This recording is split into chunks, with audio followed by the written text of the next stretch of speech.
What's up, Leafs fans, and welcome back to Leafs Digest. We are live breaking down game number 52 of the Toronto Maple Leafs regular season, dropping this one to the Boston Bruins 5-2, falling to 31-13-8 on this season. Before we get into this one, if you are watching right now, you have not hit subscribe, please make sure you do so. Hit that subscribe button. You can turn on notifications by clicking that bell so you get notified every time we go live for these post-game streams, for the post-game breakdowns. Anytime news, rumors, reactions, injuries, all that kind of stuff happens, we will be breaking it down here on these videos on this channel. So make sure to hit subscribe, turn on notifications. Also, hit like on this video if you're enjoying the content. That is greatly appreciated as well. Share this link around. Let people know we're in here talking about the Leafs post game. Also, make sure to send that Discord link around. Get people involved. We'll have discussions about the team, what's going on around the league, all stuff like that. But let's get a vibe check in the chat. It is not looking good so far right now with how everyone is feeling. We'll get to a lot of the stuff that's going on in the chat, discuss how people are feeling, discuss what's going on with this team, what happened here tonight. It's a frustrating one, that's for sure, to have to watch this one, have to watch this happen. But ultimately, this was, as Devin Sr. saying, I would agree with this. Leafs didn't play a full 60 minutes. Boston was just way better through the 60. I would agree with that. Look, you come out, Samsonov has to be really sharp to start this game. He was, but you put him in a spot where he had to be. Otherwise, we could have been down 3-0, 2-0 in the first period there. And thankfully, based on Samsonov being ready to go from the start, we ended up in a spot where they didn't have to battle out of that. Samsonov, not the greatest game from him here tonight in terms of his numbers. 828 save percentage, 5 goals against, obviously. He had made 24 saves on 29 shots. But a lot of the shots that he faced were some high danger chances. There were some very clean looks. I mean, even looking at that last Zacha goal, you're on 5-on-5 and you're outnumbered in your own zone to the point where you have too many guys in the corner and a guy wide open at the back door beside the net, and nobody is even near him. It's just plays like that where it's lack of coverage, lack of awareness, where it becomes very frustrating. I know that the conversation every single time you play the Bruins, lose to the Bruins, is going to be, need to be more physical, need to do this, need to do that. I don't think this tonight was a matter of physicality when it comes down to it. You're just looking at a team, like the hits are 31-26. You can't tell me they got blown out of the building in terms of hits. This is ultimately a matter of mental fortitude and strength of... just mental strength for a team and their ability to compete. This is not a physicality matter. This is a compete issue where you don't show up for the full 60. It looks like you're ready to go on vacation and get on your private jet after the game to go wherever you're going to go, and you weren't ready to go. I think that the end of this game was very evident in terms of what went on tonight. Sheldon Keefe didn't put the top two lines out for the last 5 minutes of the game. He just continued to roll third and fourth lines back to back to back to finish this game out, because you just end up in a spot where those top two lines didn't perform. They didn't come out. Marner obviously had the nice goal on the power play off the pass from Samsonov, but outside of that, they didn't really do much. And it goes to the same sentiment that we talked about in the Sens game when Rob called in and we had the discussion about Marner makes those plays and you end up in a spot where you're doing too much and trying to be too fancy, and then you can get down, and then it permeates through the rest of the group. And I'm not going to blame this on Marner. This loss is not on him, so we're not going to have that type of pity fest in terms of what went on there. It's more just a matter of that's what we saw from this Leafs game tonight. And I know that, I'm seeing in the chat, Jeffrey is saying it's not the number of hits. Which Leaf hit was big on the Bruins? Which Bruins hit was big on the Leafs?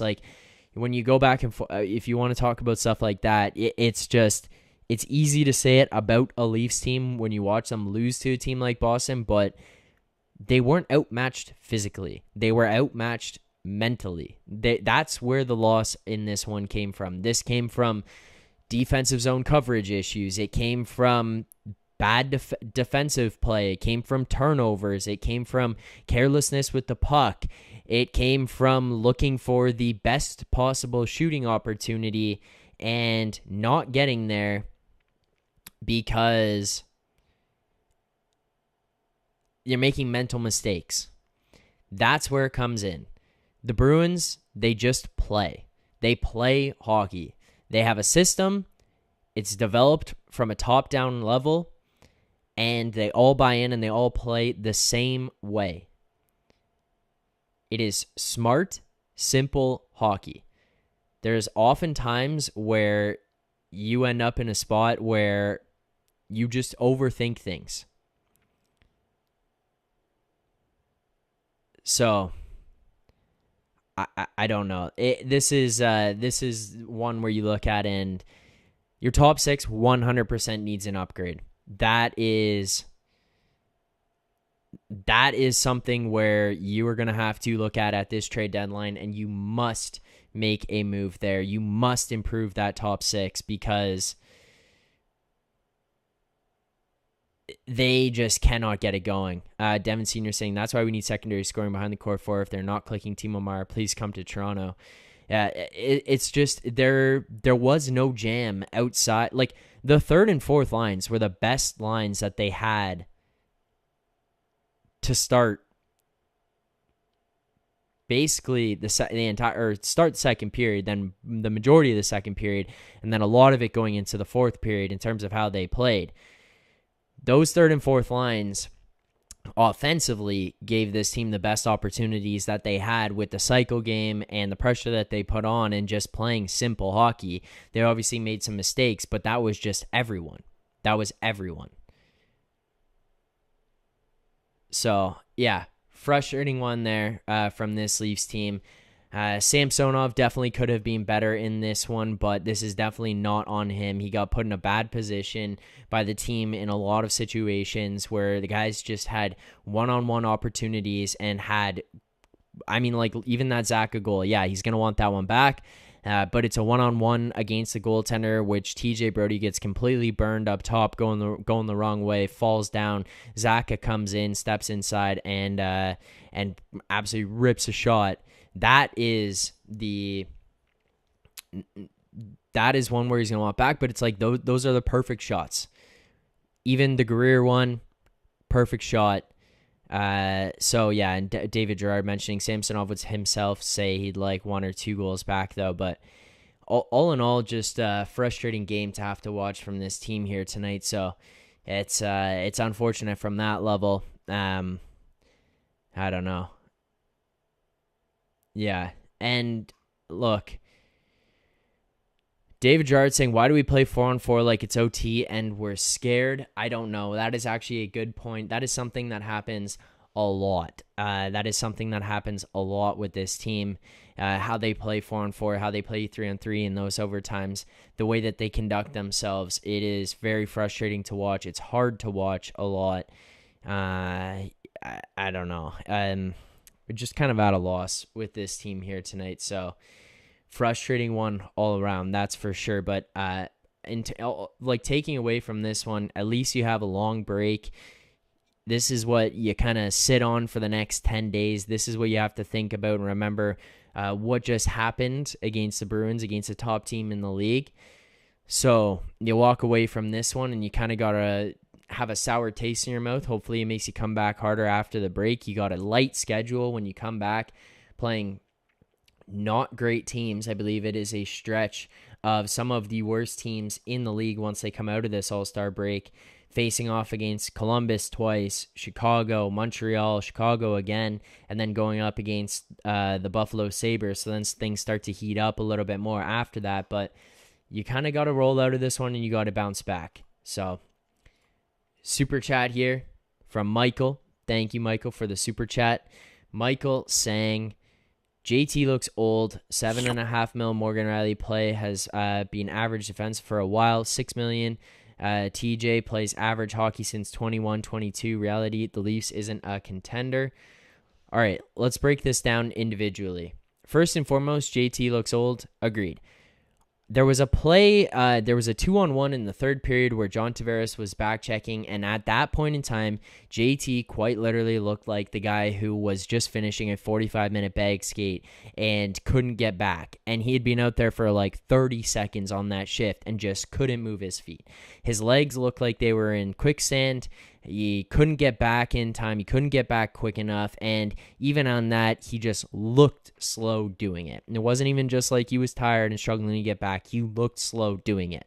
Morgan Rielly has been average for a while. Morgan Rielly has been below average this entire season. Glad he scored the goal on Sunday. Unfortunately, I couldn't do that stream. I had to work, so I wasn't able to do that one. So sorry, guys. But yeah, glad he scored the goal. That probably helps him mentally. But that being said, he's a bad defenseman. He is just a bad defenseman. He's a guy who's offensively creative, and you need to rely on that. And when your offensive ability isn't there, you're not able to get it done offensively. What are you bringing? Because if you can't score goals, you can't get points, and you're a terrible defenseman, then what do you bring to this lineup? So that's where he's got to figure things out. And yes, he scored the goal on Sunday, which is nice, but offensively, it hasn't been there. Defensively, it's really never been there for him. Now, TJ Brodie had this argument with people in the chat before. They got frustrated with me over it, but at least someone else here is agreeing with it. So, Michael, thank you. TJ Brodie since 21-22 has been about average. And we've seen times where Brodie has looked very not good in games where he just kind of looks a step behind. Maybe not out of it might be the wrong way to put it, but a step behind. He looks like he's not quite capable of just playing at the level that he was at. And I think that's kind of where we see Morgan Rielly's downfall come in with that as well. Look, and if you're going to say the Leafs isn't a contender, or reality is the Leafs aren't a contender, I don't necessarily disagree. I think looking at this roster right now, the way that they play, it is very much truth. It is more than likely that, no, they are not a contender. Sandin, Liljegren, not good games tonight. Morgan Rielly, not good. Justin Holl, not good. TJ Brodie, not good. Gio is fine. This defense needs an upgrade, and the top six needs to be improved because there was just no jam without Matthews there. There was nothing going on outside of that, and Marner seems to fold easily in some of these situations, and then his line mates can go missing when that happens. So it's frustrating to have to watch this. Like, I just kind of don't know in some situations even what to say about what went on. Craig Harrison, Leafs are a great regular season team, but they won't beat Tampa the first round. I mean, like, yeah, this is what's going to happen nonstop now coming off of this. Nylander, -3 tonight, three shots on net. Marner, 1 goal, -4, 2 shots on net.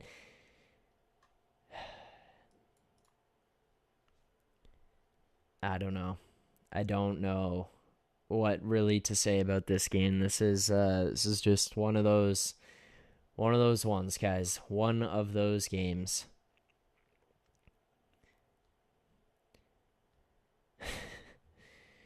Rick Ryan saying, is it too late for Bedard?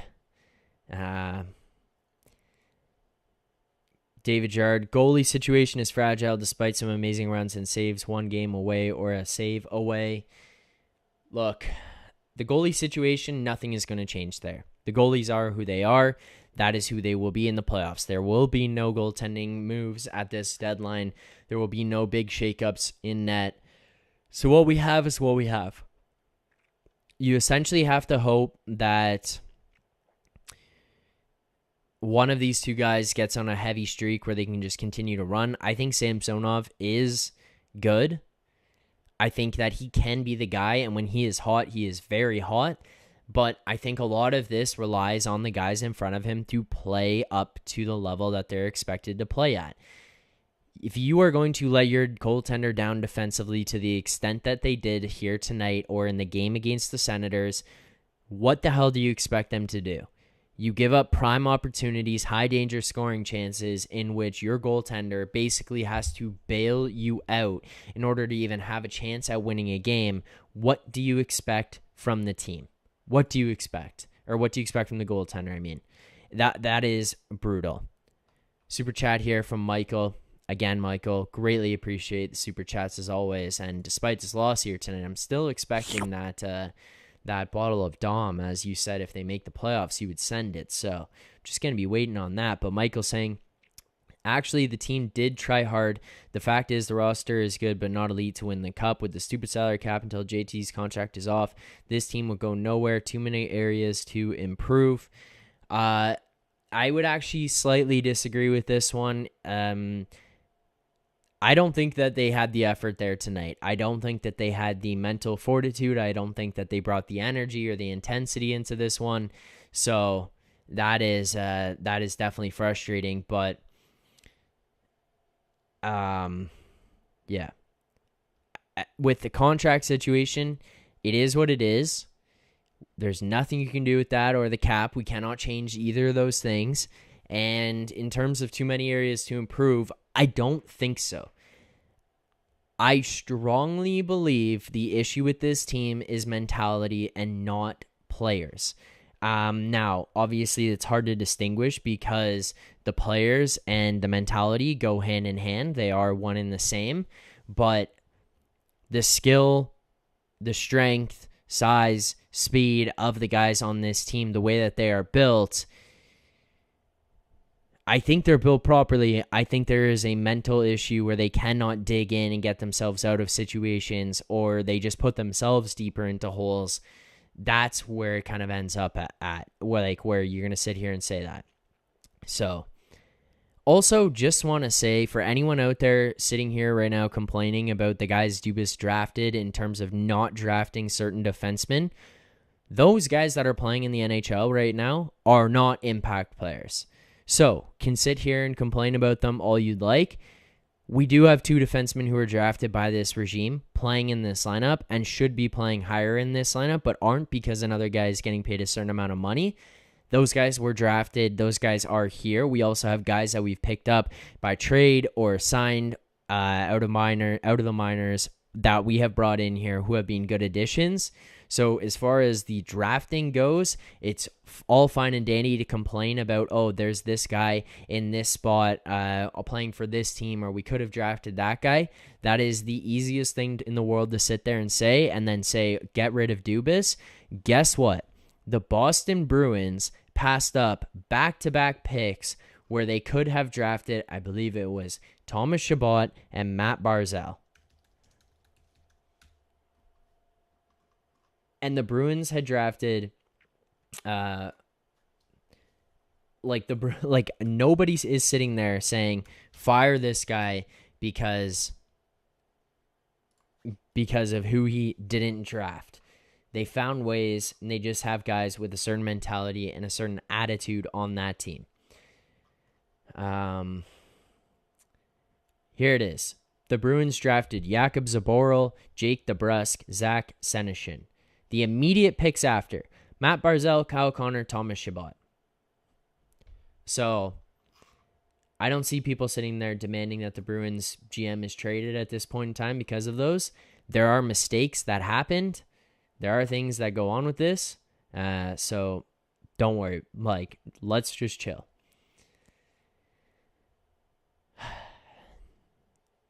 If anybody wants to call in, talk about this game here tonight, make sure to send me a message. You can send me a message on Discord. I'll send a link there, and we can get people to call in and give their thoughts on the game, what went on here tonight, because I don't know.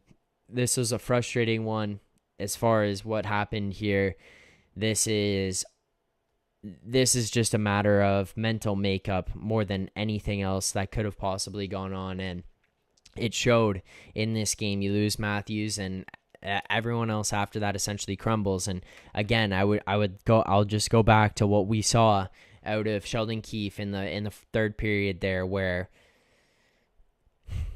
he just continued to roll the third and fourth lines because he continued to look at that first line and second line and just say, these guys aren't going. They're not giving me anything. They're more of a liability than anything else out there tonight.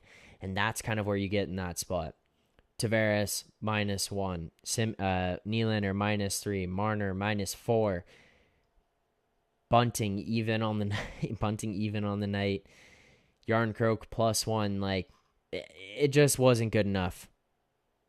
It just wasn't good enough. It's a lot of mental errors, and it just puts you in a bad spot once that happened. I don't even know what to say about some of it. So there is a level of frustration in what went on, but I don't know. And we're going to sit here and we're going to have this complaint about Dubas and company and making videotapes of Jeffrey making videotapes about how brutal his Dubas's decisions have been, then I don't know what to say about this. So yeah, let's get to the play of the game here.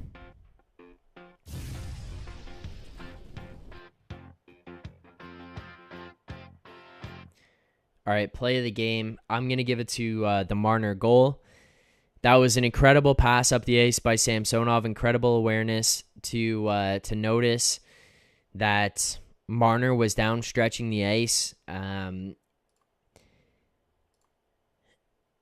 Able to find him while the Bruins were going for a change. So, I mean, all the credit in the world to Samsonov for making that pass. He makes the tape-to-tape pass, and ultimately is an incredible one, is a very, very smart one. So, great shot as well. That's going to be my play of the game. Yeah, also Craig Harrison saying Simmons beat down on Greer. Fair enough. I don't know. That's my play of the game. I don't know where to go with some of what went on tonight because it is the same thing over and over again.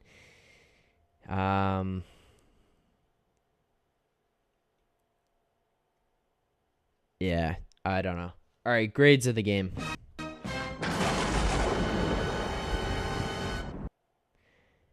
Grade of the game.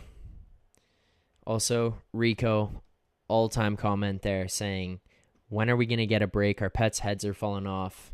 Shout out to Rico for that. That's a great comment there. I appreciate that one. So, good one, Randy. Good one. Grade of the game. Everyone drop your grade of the game in the chat. Interested to see mine tonight. I'm going with D-. This is about as close to a failure as you can get. This Leafs team did manage to generate more shots than the Bruins team did tonight, 35-29. So kudos to them for that. As far as the deserve to win a meter goes,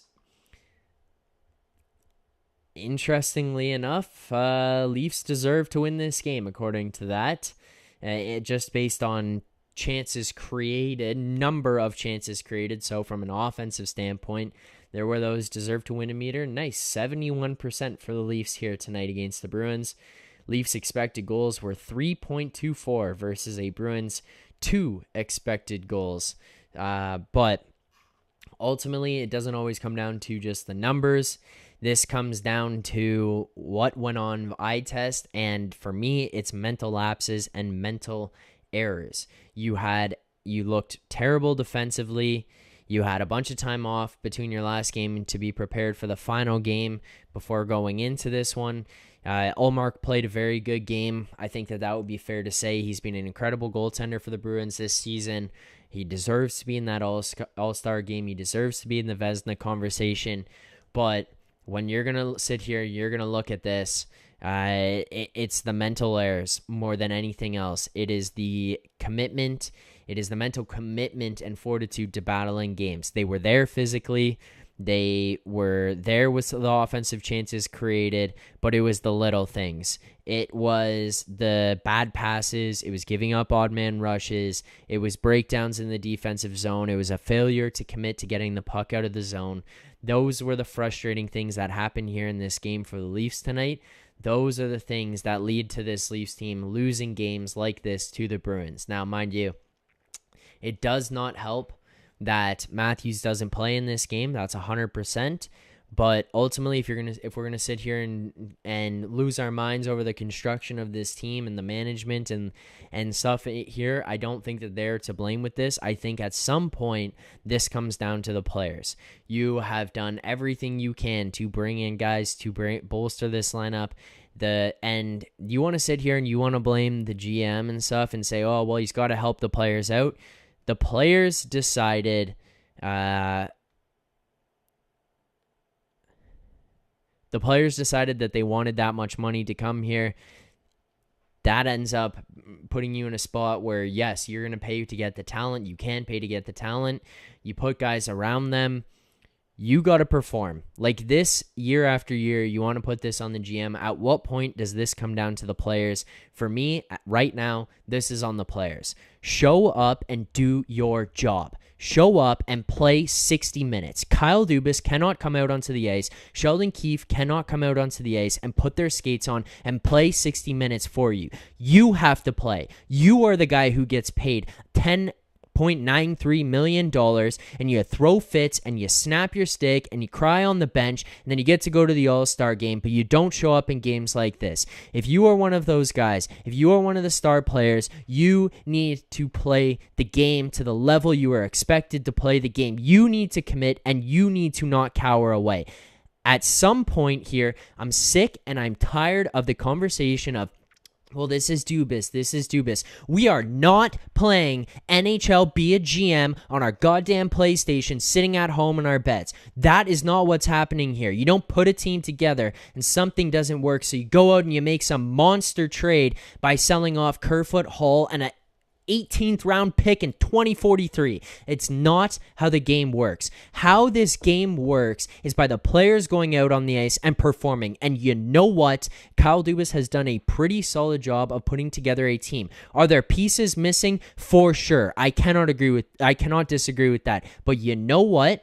Look over at the Colorado Avalanche. Look at the Tampa Bay Lightning. Look at the Boston Bruins. Every one of those teams is also sitting there saying, yeah, we're probably a piece away. The Colorado Avalanche are sitting in a wild card spot right now for the playoffs. And do you think they're sitting there demanding Joe Sakic be fired? Do you think they sat there and demanded he was fired before they won the Stanley Cup? No, they did not. The players need to perform. You know what happened in Colorado when this went on? Do you know what happened in Tampa Bay when this went on? The blame was not put on the GM. They kept the GMs. They kept the coaches. And you know what they did? They went to the players and they said, we pay you the money. You need to perform. That is where we are at. I can understand a degree of frustration with what's gone on. Yes, there are pieces missing. I don't think that this Morgan Riley contract looks great. And I do think that Tavares contract is probably a bit of an overpayment, but that being said, he's not going to be paid much less in the market if he were to be a free agent tomorrow. He'd probably be about $9.5–10 million still. This is where we get to the point. Stop looking at the coach. Stop looking at the GM. Hold the goddamn players in that room accountable. They are the problem. They are the ones who go out on the ice. They are the ones who turn pucks over and make stupid goddamn mental errors because they are dancing around thinking that they're playing London Knights junior hockey going to the Memorial Cup still. That is not where you are. You are playing against the best players, against the best teams, the best goalies in the world who show up, and you know what they know how to do? They know how to play in the NHL. This is the greatest league in the world. There is no hockey league in the entire world better than the NHL. And you know why? Because guys show up and they compete and they perform every single goddamn night. So if you want to just get your money and you want to take 10.93 and sit in the corner and pull your horn and cry every single time that you can't make a backhand behind the back no look pass and it gets picked off for a breakaway going the other way, You can do that. Don't do it here. This is no longer on the GMs. This is on the guys who wear the uniforms and go out on the ice. Show up to start the game. Show up to start the game. It is the easiest excuse in the world to sit here and say, why doesn't Sheldon Keefe have them ready? It is your job to show up ready. You show up ready. You put on the jersey. You show up ready. The defensive systems that have been put in place here in Toronto, we have seen systematically they are good. This Leafs team over the past 3 seasons has been one of the best statistically defensive teams in the NHL.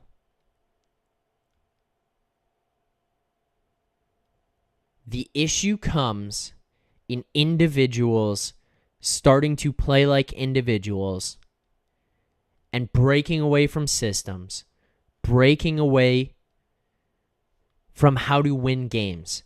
They have been given every tool that they can. You have the best medical staff. You have the best sports science people, the best video coaches, the best assist. You have the best everything you can have here. Perform. It's on you. Show up to the rink ready. Show up to the rink ready.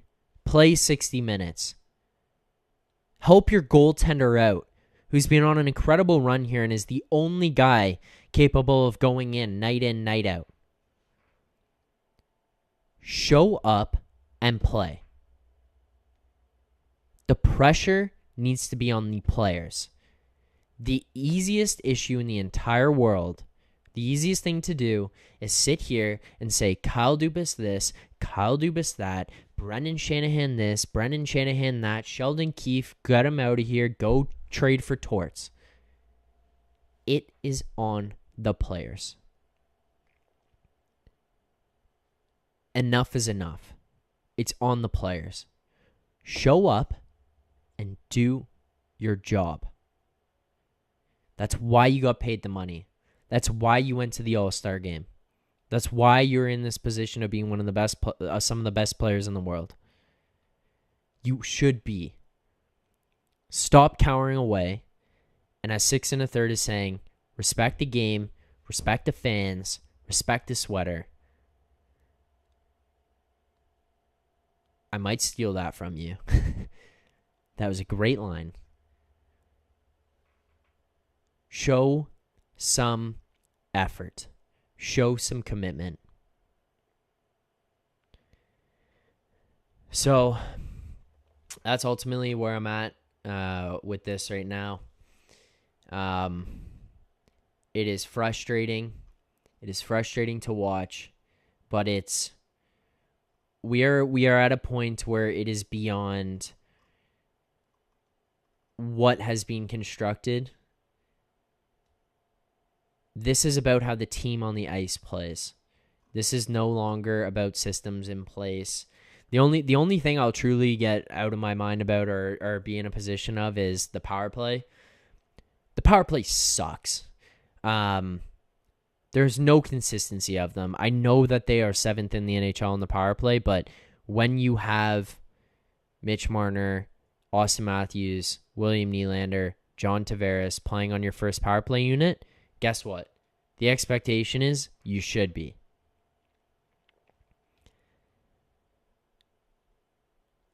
It is the consistency that's not there. It is the mental errors that lead to shorthanded chances. They lead to shorthanded goals against, like we see here tonight. They are infuriating. Absolutely infuriating to watch from this team. So it's a frustrating night all around. We are not going to be in a spot here where we're going to be happy about this one over the next 10 days until their next game, post All-Star game. No one really is going to enjoy the All-Star game, but just look at Colorado, look at Tampa, look at Boston. What happens when the going gets tough? Yeah, you need your third and fourth lines to be good, but God, please. And I urge everyone who watches this stream, please, please remember, those guys are important, yes, but they are not the ones who are losing and winning games for this team. It is the top two lines who either show up and have the game of their lives or completely disappear and have zero impact on the game at all, or in fact go -3, -2, -4 on a night like this. Those are the lines. Those are the players that lose their mind. And those are the players that lose the games. So, we'll see. But truthfully, we want to blame people for this. I look to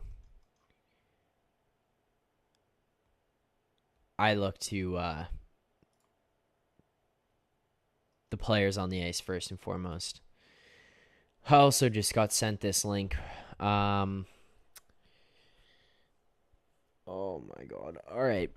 If you guys are watching this channel right now, please make sure to hit subscribe. Like this video as well. That would be greatly appreciated.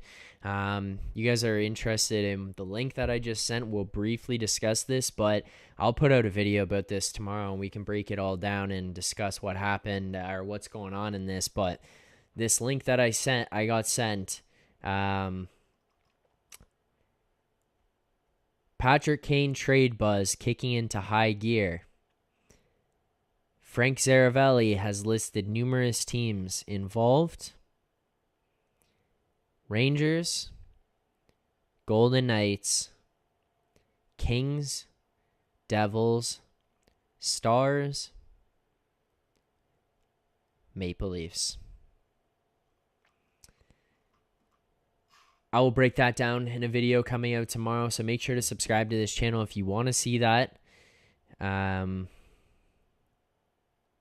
Like this video, that would be greatly appreciated. Debo, yes, I will be doing playoff post-game streams, so make sure to subscribe to this channel if you're not already. Maybe we'll run it back with the mullets again. I don't know. We'll figure it out, but hit that subscribe button. Greatly appreciate it if you do so. Also, if you like this stream. I don't know if there's much else to say about this game. Got my rant out of the way. Had that happen. Look, guys, put the blame on the players here. Morgan Rielly has been terrible. Whether you want to agree or disagree with his contract, he played incredibly after he got signed, and he has fallen off a cliff so far this season. It's not been great for him. So, tough there. Marner, Tavares, Nylander have a tendency of kind of disappearing. The defense, bad passes, bad turnovers, bad giveaways, lack of awareness in your own zone, putting your D or putting your goaltender, in a bad spot. We can't blame the third and fourth lines here. Those top two, they need to show up. They need to perform. You need to find ways to get it done. And it's easy to say, yeah, Matthews wasn't here. That's what happened tonight. The Boston Bruins were one of the best teams, or they were the best team in the NHL, and they were missing Marchand and McAvoy to start this season. So I really don't want to hear it. I really don't. You got to find ways to get things done. You got to find ways to compete, and that's ultimately what my problem with this team is. It's not who's here. It's the compete level of these guys. So that becomes the level of frustration. Stop blaming the GM. Stop blaming the coach. Blame the guys in the room for not playing the game, for not being gamers, for not competing, for not battling. Look at Nathan McKinnon, Kucherov, Stamkos, Hedman, Landeskog, Rantanen, Bergeron, Marchand, Pastrnak. These are some of the best players in the world, and they compete. There is never a night where they don't compete. Start to compete. You've been here long enough. I'm so sick of the we're learning. You should have learned, all right? You've been held back in grade 1 for 7 years now. Losing our minds on this, so don't know what to say about that. 6 1/3. Appreciate the compliment on the rant. Felt right in the moment. If you guys are watching right now, haven't hit like, please make sure to do so. Haven't hit subscribe, please make sure to do so as well. Turn on notifications. Video will be coming out tomorrow, breaking that article down that I just got sent, so we can discuss that, discuss what's going on, where Patrick Kane could potentially end up. I did see an article earlier today that had a player that I would absolutely lose my marbles about if we got traded for, and not in the good way, so tune in to see who that video is about. Leafs fans, thank you guys so much for tuning in here tonight. Leafs lose game 52 of the regular season against the Boston Bruins 5-2, going to 31-13-8 so far on the season. Frustrating one for this Leafs team here tonight. A rough one all around, but thanks to everyone who tuned in. Look forward to seeing you guys live again.